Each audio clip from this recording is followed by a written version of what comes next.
on this video today, you all get a behind the scenes look, I say, on how I do my animations today. And while this video hyperlapses away, I'll be giving you all some helpful tips along the way, I do say. Are you tired of your stop motion animations looking like a janky slideshow? Then left wondering how you can improve them? If so, I'm gonna give you some helpful tips today on how you can level up your stop motion animations, I say. This video is going to be primarily directed towards beginners, whether or not it's someone wondering how to start out, or someone who's a year or two in the game. Now, I've been doing this stuff for approximately 25 years plus at this point. So even with this video being directed towards beginners, that doesn't mean there isn't something you can learn from this. So during this video, we're gonna go over 3 elements, or essentially a list of things that will make your life a lot easier if you're going to do stop motion.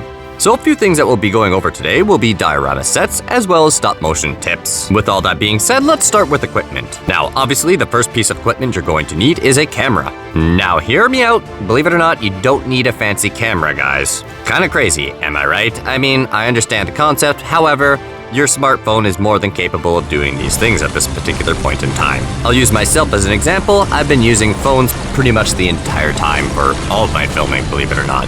I started out with an iPhone Pro 11 and now I'm using an S23 Ultra that is occasionally paired with the S8 so I can put this thing into, well, tighter camera situations. Now look, I understand everyone's financial situation is very different, so I'm not going to tell you what product you have to use, being the fact that neither of these are sponsored, but I personally prefer to use Androids over iPhones. I just don't like the fact that it's really limiting on the iPhone aspect, where essentially everything that you use or have now done is now stuck in their format, and it's just way more easy and more cross-compatible, I find, when I use Android, and it's a little bit cheaper and just more user-friendly. Like, no offense to anyone that uses iPhones, but I personally just do not like them. That being said, both phones have the same features, more or less. I would admit the Samsung might have a few differences in comparison, but there are ways around that. And seeing how we're on the topic of phones, the next step is applications. Now for me personally, I use the Stop Motion Studio app. There are 2 versions to this app, the free and paid version. Now me personally, I use the paid version just because it really does kind of help you save time while doing animation and stop motion. For those who are obviously watching this, you probably do it and are well aware of how long this stuff takes. And I think it's only about $5.99. It's not that expensive. And in my opinion, it's honestly worth it because you do get a lot of features and tools that make your, well, production value much higher and just, again, workflow way easier. But if you can't and don't want to pay for it, that's okay, because the free version is pretty good too. And for a cheap editing hack, you can always just basically download another software app, and when transferring your stop motion animation to your gallery, you then just basically switch it to the other editing software. Now, personally, I use InShorts, which seems to be pretty handy. It comes free, has a lot of nice fancy features, and again, I should probably mention, neither of these things are sponsored, and even with the paid version of the stop motion app, I do find I still do a lot of editing in the other format, so it is handy to essentially have more than one application for your stop motion animations. Now that we've gone over our stop motion applications, it's time to start preparing. Now personally, one of the biggest things and most important things is to have a steady surface to work on, such as a desk or a table. Now I completely understand if you don't have a table or a desk to work with. I personally haven't been there before, but I have done my fair share of animations on the floor, on Christmas time, underneath the tree,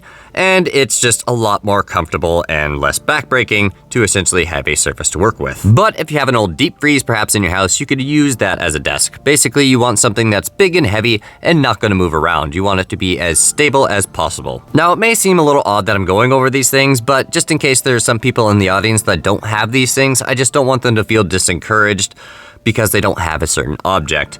I think there's room for creativity in your life no matter what the case is. Just, you may have to work with what you got. Now, the big reason I'm recommending filming on a table is because I don't want you to break your back filming. Been there, done that, not fun. Plus, a table is more smooth and sturdy to film on. Okay, now that we've gone over our platforms, we have 2 more very important things to go over. That being a tripod and lighting. A tripod is extremely important because you want your videos to be steady and stable and not shaky. However, I'll admit with the current animation that I'm working on being a shockwave, there are certain scenarios that will kind of defeat that purpose, where you do want a little bit of camera shake, and in that case you just essentially poke the thing around back and forth and or use a editing software to add in the shake.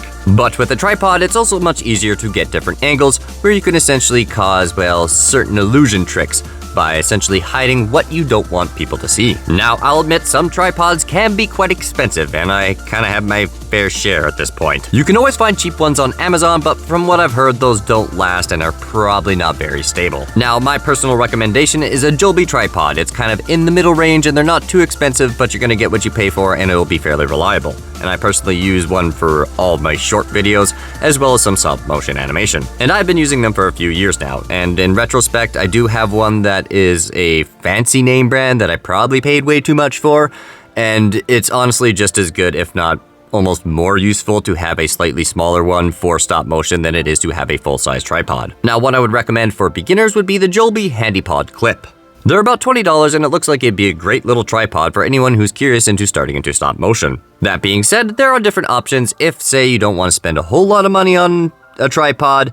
There have been times where I still use the ones that I started out with, being Lego, and there's plenty of tutorials out there on how to make your own Lego tripod. Now, for lighting, there's a few key points I want to talk about. I do not recommend using outside or natural light for your videos, and personally, all of my stop motion studio areas have, well, been extensively modified to make sure that no light leaks in. The reason being, it's never going to stay consistent, and you're always going to be under a time crunch, and it could cause unwanted flicker. And another one, I wouldn't recommend just using your ceiling light. I know this may sound bizarre, but it's probably not going to provide enough light for your videos. Which leads me into the next point on getting some lamps. Since the theme is kind of keeping things on a budget here, I'm not going to tell you guys to go spend hundreds of dollars on fancy LED lights. Because in all honesty, with some of the most popular stop motion videos, all I ever used was a lamp. So if you're just starting out, usually your conventional desk lamp will work pretty well for this. I would at least recommend having two, one on either side, left to right, and they don't cost that much. They're like $8 a piece, and it's gonna make a far bigger improvement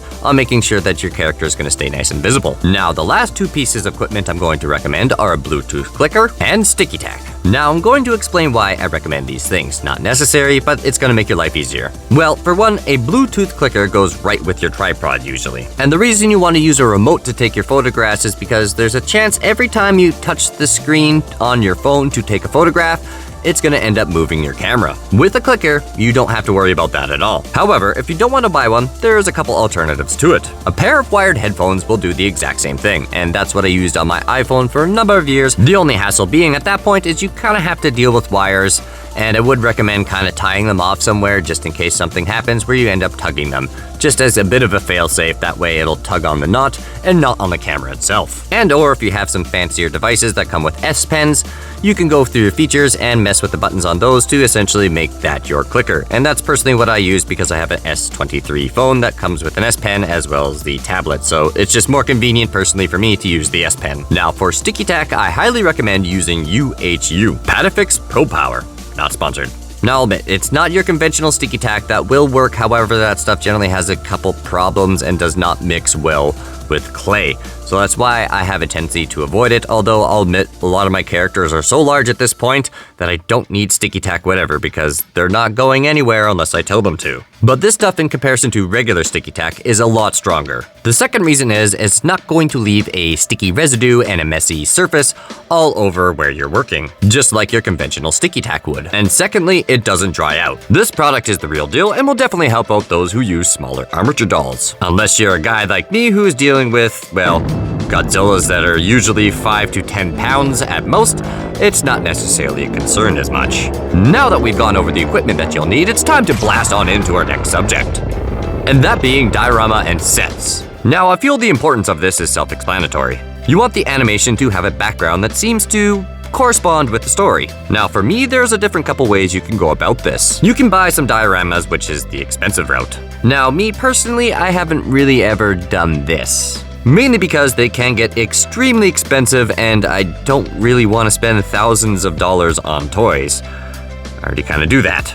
Now the other, which I prefer, is obviously making it yourself. However, given the fact that I'm working with a green screen currently, it should be mentioned that, well, there are different hacks around that as well. Now I'll admit, I don't use my green screen as often as I probably should, mainly because it can be a little bit picky about working with smaller objects, and having things set just right can be a little tricky, so I tend to have a little bit of inexperience, so I don't use it that much for this purpose. But this animation, it was all done in black and white and in an analog horror style, so essentially, if there was any imperfections, it would basically just kind of help sell the style a little bit more. But obviously, the main sets are usually Lego, which is slowly being smashed away, I do say.